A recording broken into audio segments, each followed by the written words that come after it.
আউযুবিল্লাহি মিনাশ শাইতানির রাজিম বিসমিল্লাহির রহমানির রহিম। তিরমিজি শরীফের হাদিস। তিরমিজি শরীফে পাওয়া যাচ্ছে কি? শোনো, তুমিও শুনো, মনোযোগ দিয়ে শুনো বনু, তুমিও মনোযোগ দিয়ে শুনো। দ্বীন ইসলামের কথাকে প্রত্যেকের মনোযোগিতার সহিত শ্রবণ করা কর্তব্য। দ্বীন ইসলামের কথাকে মনোযোগিতার সহিত শ্রবণ করা প্রত্যেক মুসলমানদের কর্তব্য। হযরত আবু হুরায়রা রাদিয়াল্লাহু তাআলা আনহু হাদিসটি বর্ণনা করছেন। রাসূল পাক সাল্লাল্লাহু আলাইহি ওয়াসাল্লাম ইরশাদ করিয়াছেন, দরিদ্র মুসলমানরা ধনী ব্যক্তিদের থেকে আধা দিন পূর্বে জান্নাতে প্রবেশ করিবে। দরিদ্র মুসলমানরা ধনী মুসলমানদের থেকে আধা দিন পূর্বে জান্নাতে প্রবেশ করিবে। সেই আধা দিনটা কি পরিমাণে হবে সেটা একটু শুনে নাও, বুঝে নাও। ওই আধা দিনের পরিমাণ 500 বৎসর হইবে। ধনী মুমিন মুসলমান যারা, ধনী মালদার যারা মুমিন মুসলমান, আর যারা গরিব মুমিন মুসলমান, তো গরিব মুমিন মুসলমান যারা হইবে তারা ধনী মুমিন মুসলমানদের থেকে 500 বৎসর পূর্বে জান্নাতে প্রবেশ করিবে। অর্থাৎ ধনী মুসলমানরাও জান্নাতে যাবে, গরিব মুসলমানরাও জান্নাতে যাবে। কিন্তু যেহেতু দুনিয়ায় দরিদ্র ছিল, অভাব ছিল, তারপরেও আল্লাহর আদেশগুলিকে যথারীতি মেনে চলেছে, রাসূলুল্লাহ সাল্লাল্লাহু আলাইহি ওয়াসাল্লামের সুন্নত পালন করেছে, মেনে চলেছে, জীবনে যাপনে বাস্তবায়ন করেছে, সেহেতু তাদের মূল্য মর্যাদা আল্লাহ পাকের কাছে অনেক বেশি। সেহেতু দরিদ্র গরিব মুমিন মুসলমানরা বড়লোক মালদার মুমিন মুসলমানদের থেকে 500 বছর পূর্বে জান্নাতে যেয়ে তারা আগে থেকে যেয়ে জান্নাতে আনন্দ উপভোগ করবে। এটা গরিব মুমিন মুসলমানদের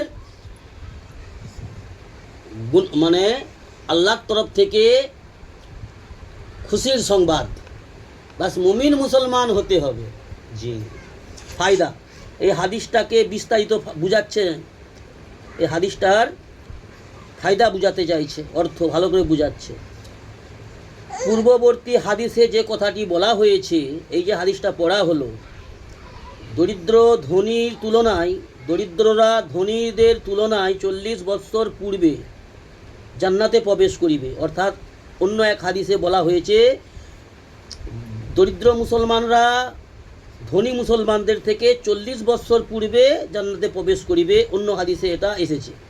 ইহা হইল ওই অবস্থায় যখন ধনী ও দরিদ্র উভয়ের মধ্যে মালের প্রতি আগ্রহ থাকে। অর্থাৎ ধনী ও গরিব দুইজনের মালের প্রতি আগ্রহ, অর্থাৎ মালদার হওয়ার আগ্রহ যদি থাকে, তাহলে 40 বছর পূর্বে ওই গরিব দরিদ্র মুসলমান 40 বছর পূর্বে জান্নাতে যাবে ধনীদের থেকে। কেন? এরও ধনী হওয়ার আশা আকাঙ্ক্ষা ছিল, লোভ লালসা ছিল, সেহেতু আল্লাহ দেয়নি, গরিবই ছিল, আল্লাহর আদেশ মেনে চলেছে, সেহেতু 40 বছর পূর্বে জান্নাতে যাবে।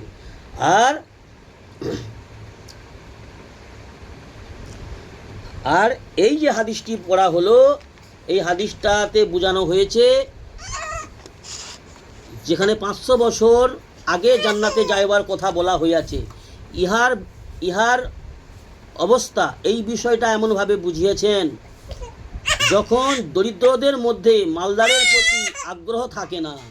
যেই দরিদ্র ব্যক্তি, গরিব ব্যক্তি মালদার হওয়ার আশা আকাঙ্ক্ষা রাখে না, যেই দরিদ্র গরিব শ্রেণীর মুমিন মুসলমান মালদার হওয়ার আশা আকাঙ্ক্ষা রাখে না, আল্লাহর জান্নাতের আশা আকাঙ্ক্ষা রাখে, জান্নাতের নাজ নিয়ামতের আশা আকাঙ্ক্ষা রাখে, দুনিয়ার অর্থ সম্পদের লোভ লালসা যার মধ্যে নেই, এমন গরিব ব্যক্তি, দরিদ্র ব্যক্তি যদি আল্লাহর বিধান মেনে চলে, সেই ব্যক্তি 500 বছর পূর্বে ধনী ব্যক্তির থেকে জান্নাতে প্রবেশ করিবে। সুবহানাল্লাহ, আলহামদুলিল্লাহ, লা ইলাহা ইল্লাল্লাহু, আল্লাহু আকবার। আল্লাহর বড় সুসংবাদ দরিদ্র মুমিন মুসলমান বান্দাদের জন্য। আল্লাহ আমাদের তৌফিক দান করুন দ্বীন ইসলামের পথে চলার এবং আল্লাহর বিধানকে মেনে চলার, মুহাম্মদ রাসূলুল্লাহ সাল্লাল্লাহু আলাইহি ওয়াসাল্লামের আদেশ সমূহকে, রাসূল সাল্লাল্লাহু আলাইহি ওয়াসাল্লামের সুন্নত সমূহকে যথারীতিভাবে পালন করার তৌফিক দান করুন। আমিন সুম্মা আমিন।